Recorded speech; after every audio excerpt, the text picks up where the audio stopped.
कहते हैं कि भारत एक कृषि प्रधान देश है।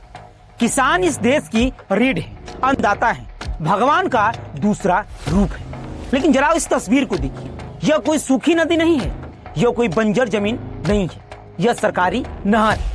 वही नहर जिसके भरोसे हजारों किसानों ने अपने खेतों में धान की नर्सरी डाली थी। आज उस नहर में पानी नहीं, किसानों की आंखों में पानी है।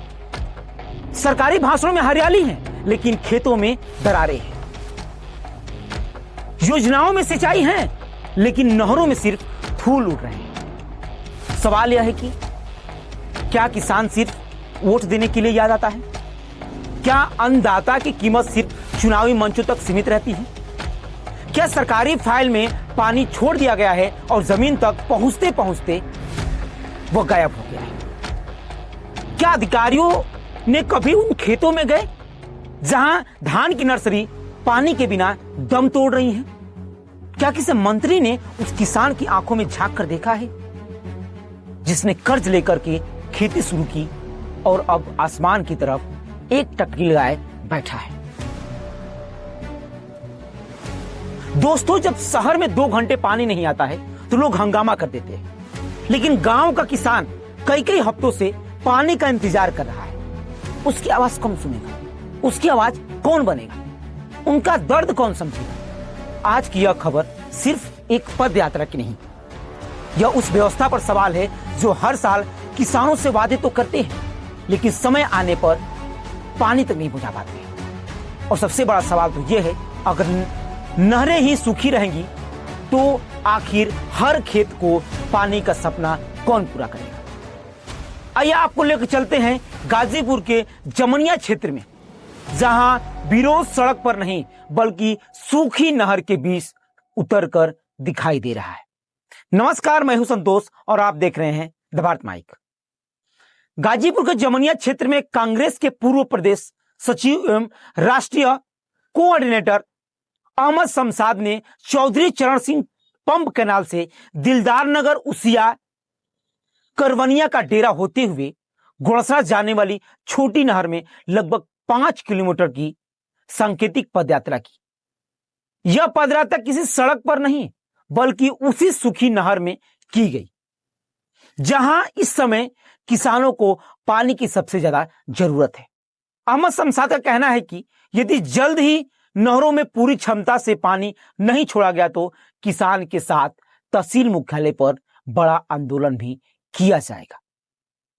उन्होंने यह भी कहा कि वर्ष 2018 से लगातार इस मुद्दे को उठाया जा रहा है, लेकिन हालात में अपेक्षित सुधार नहीं आया है और किसानों तक पानी तक नहीं पहुंचा है। जरा सोचिए, सरकारी रिपोर्ट कहेंगी सिंचाई व्यवस्था चल रही है, लेकिन किसान कह रहा है मेरी नर्सरी सूख गई। रिपोर्ट कहेगी पानी छोड़ा गया, किसान पूछ रहा है अगर छोड़ा गया तो पहुंचा कहां, कौन बीच में पी गया? आखिर टेल तक पानी क्यों नहीं पहुंच रहा? आखिर टेल तक पानी क्यों नहीं पहुंच रहा?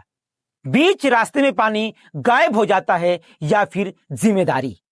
किसान का दर्द, उसिया सहित कई गांवों में धान की नर्सरी सूखने लगी है। अभी धान की रुपाई भी करनी है। सैकड़ों बीघा खेती संकट में है। कई किसानों ने कर्ज लेकर खेती की तैयारी की है। अब न बरसात हो रही है, न नहरों में पर्याप्त मात्रा में पानी मिल पा रहा है।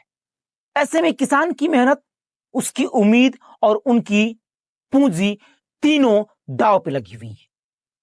किसान विशेषज्ञ भी चेतावनी दे रहे हैं कि यदि अगले कुछ दिन में बारिश या सिंचाई का पानी नहीं मिला तो धान की पैदावार पर गंभीर असर पड़ सकता है।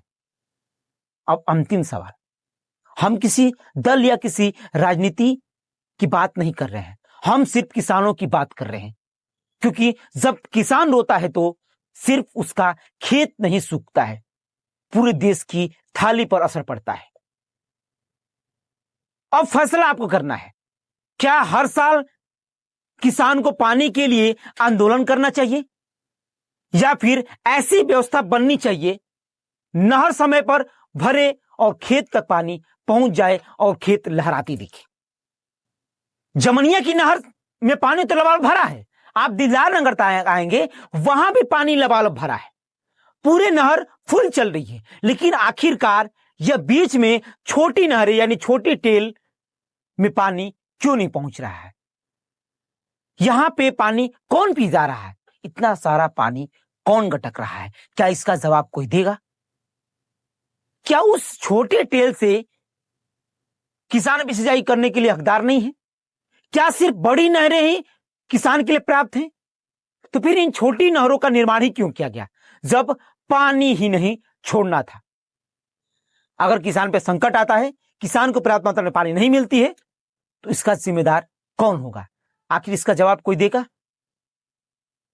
और आप भी चाहते हैं कि किसानों का उद्धार हो और टेल तक पानी पहुंचे, तो इस वीडियो को ज्यादा से ज्यादा शेयर कीजिए, ताकि यह आवाज उन लोगों तक पहुंच जाए जिनके हाथ में व्यवस्था की जिम्मेदारी दी गई है।